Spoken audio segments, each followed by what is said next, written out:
Kainggit naman. Sana ako rin. May jowa lang. Walang jowa malayo. Ah, LDR. buti pa kayo. Naghahanap po yung jowa? Hindi ka. Kasi ako naghahanap ng jowa eh.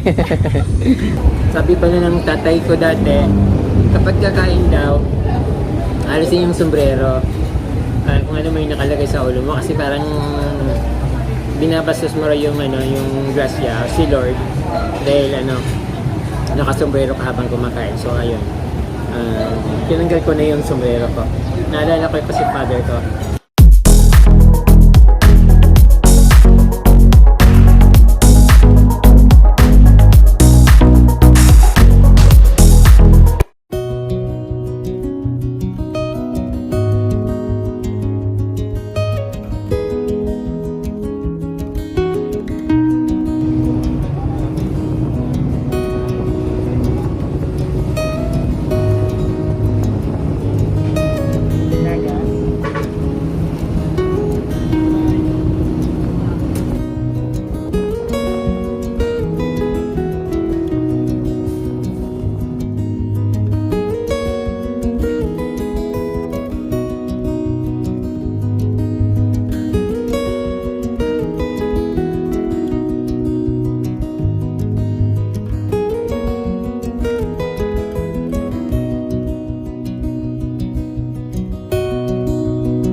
Magang-maga ako nagising.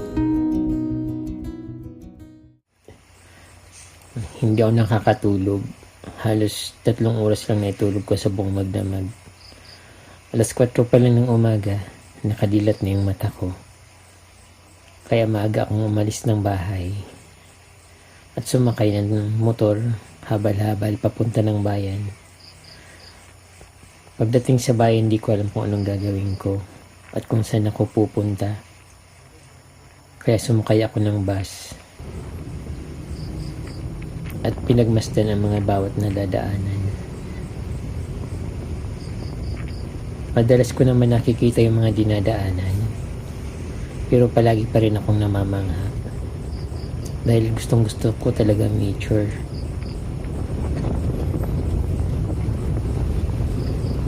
Hanggang sa makadarating ako ng Naga at doon ako inabot ng tanghali at kumain.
from D.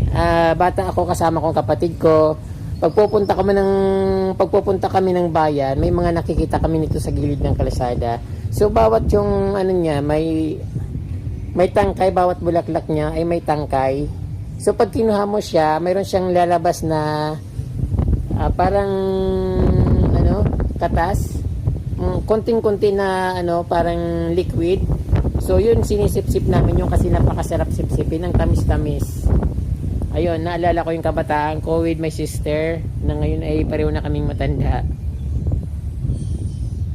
So ito, napakalawak ng plaza dito.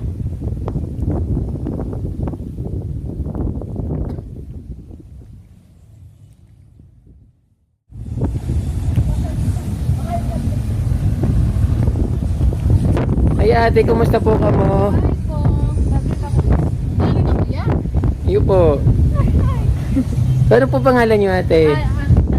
Elsie. Ikaw po? May San Lorenzo po. At taga saan po ka mo? Taga Milaor. Milaor. Nagpapahinga lang ba kayo dito? Opo. Nag-date po. Nag-date. Kaingit naman. Sana ako rin. May jowa lang. Walang jowa malayo. LDR. Buti pa kayo. Naghahanap po yung jowa? Hindi. Kasi ako naghahanap ng jowa eh. Makakalap ka niyang kuya. Sana nga lang eh. Kanina po naghahanap. Walang tawa si kuya. Kaya nga eh, di ba? Pag banggi dito, pag gabi maganda dito, no? Oo, kuya. Maganda lang. Oo. Pag may meron din dito ng ano, kumakanta pag banggi. Opo, meron. Pero sa bahay na. Madalas kayo dito. Ano lang? Madalas. Ganda naman ng date nyo. Maganda talaga dito pag may kasama. Oo. Minsan napupunta rin ako dito pag kasama ko yung friend ko. Kaya lang nasa Manila siya. Kaya ako gumagala mag-isa. Nag-vlogger ka na kuya? Oo. Anong pig-vlog mo kuya? Yung parang... Yung mga binablog ko, mga plants. Kaya ako nandito na nakita ko yung mga magagandang plants sa plaza. Plaza ito. Yung plaza nga pala ito. Yung plaza. So nahiling ko yung mga magagandang masitas na nakapaligid-digdi. Kaya ayun. Pwede bang makiupo dito? Sige kuya. Sige. Anong kinain nyo? Mainit din kuya dito kasi kitang sabi. Okay lang para magharap tayo. Pero faces na ako na kuya. Anong kinakanindo? Parang busog na kayo. Nakatapos lang kuya. Certified from D. Makikita yung mga magaganda kong, may maganda akong garden, mga bulaklak. Nakatira ako sa Ikaw Pugo. kuya, may ano? May... Oo, ako yan. Ilan subscriber? 52.8 subscriber si kuya. Sana all. Sana all kuya. Subscribe na kayo. Invite nyo naman yung mga friend nyo. Alam mo, maraming gusto makipag-meet sa akin. Kaya swerte nyo na meet ko. Hindi, joke lang. Kuya, big na lang tayo kuya. Joke Ikaw, lang. big tayo. May na-meet tayo ano, YouTuber. YouTuber ka. Ako ma-pick? Siyempre. Kuya, pick. Ati ka. Hindi naman ako nakakikita, ati ka. Ayun. Dito talaga kami. Pasensya na po kayo. Ayan. O kuya, Kilala naman kayo dito. faces ng kuya tayo. Baka ano tayo, hulihin tayo. Hi! Hmm. Uy, hi ka. Hi po. Hello po mga ate. Ano po pangalan niyo ate? Ako si Elsie. Elsie ng Milaor? Opo. Kayo po? si May San Lorenzo po, Milaor. Milaor. So, saan ba banda yung Milaor? Doon pa po. Ako sa San Vicente. San Fernando. Diretso lang ng highway no? Pasakaw po. Iyo. San Fernando. Aram ko kaya pag naagi ako sa yung bus na ko San Fernando. Mga plans lang po talaga yung ano po. Mayroon may travel, may plans travel.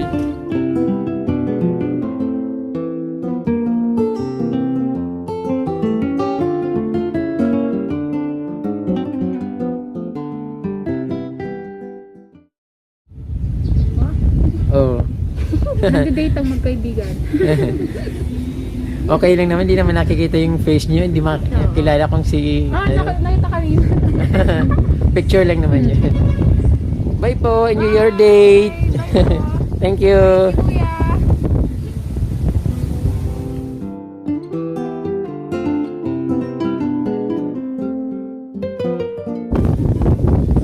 Ayan po ka-from D, hindi na lugi kasi may namit na naman akong bagong friend na medyo malayo sa amin. So, pinuntahan ko sila kasi kinakawayan nila ako. Siguro nakikita nila nagbablog ako. So, kumakaway. Mabait sila ka-from D, malayo pa ako. Nakangiti na sila sa akin at kinakawayan ako. So, masaya ako dahil yun, pinakilala ako.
Yung quarter breast saka isang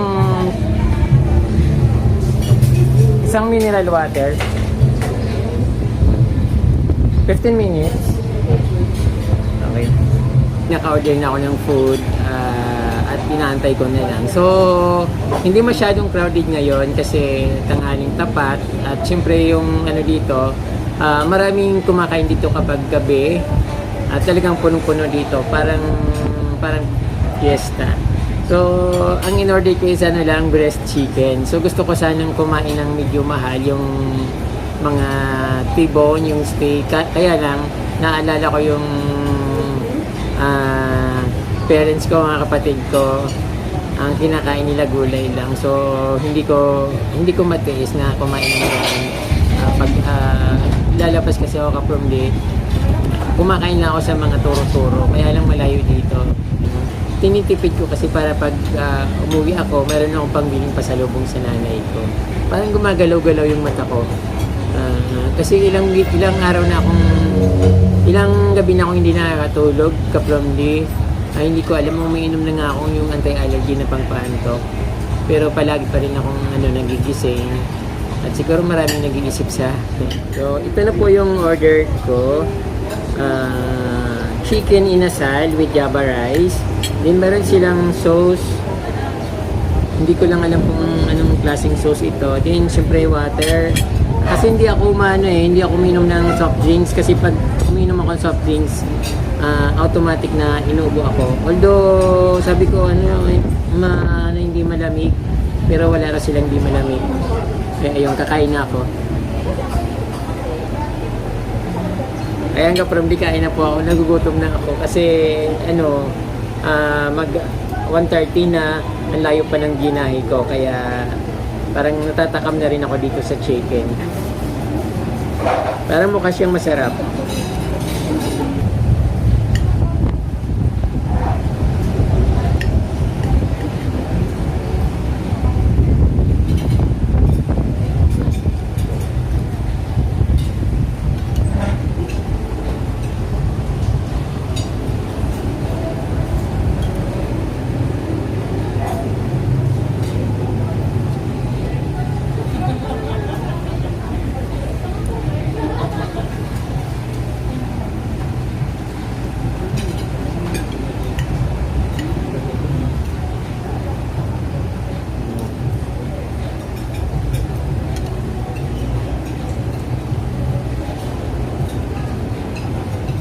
Sabi pala ng tatay ko dati, kapag kakain daw, alisin yung sombrero.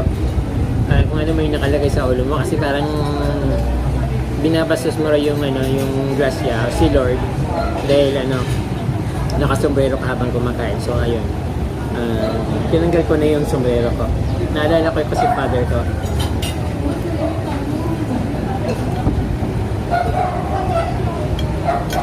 Sulit naman yung pagkain.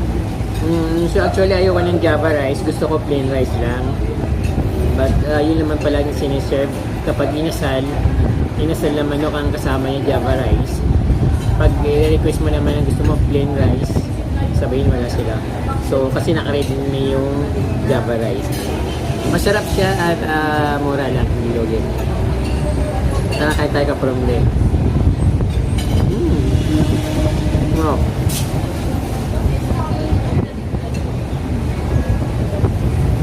Sarap magpahangin dito at magmuni-muni. Malungkot talaga pag nag-iisa pala. Parang meron kang hinahanap. Ano kaya hinahanap ko? Hindi ko talaga alam kung anong hinahanap ko, sa totoo lang. Na-enjoy ko yung pagpamamasyal ko mag-isa, pero siyempre mas masarap yung may kasama at may kakwentuhan. Yung bang may bibili kayo ng quick tapos hati kayo, kukuha ka ng isang toothpick, din tutusukin mo yung isang itlog ng quick tapos bibigyan mo sa kasama. Sarap na mga barkada, sa mga barkada kahit sa jowa. Ayan po mga ka-Promdi, maraming pong salamat sa inyong panonood at huwag niyo pong kalimutan subscribe at pindutin po yung notification bell para updated po ko sa aking mga bagong post na videos. Maraming pong salamat at Diyos mabalos.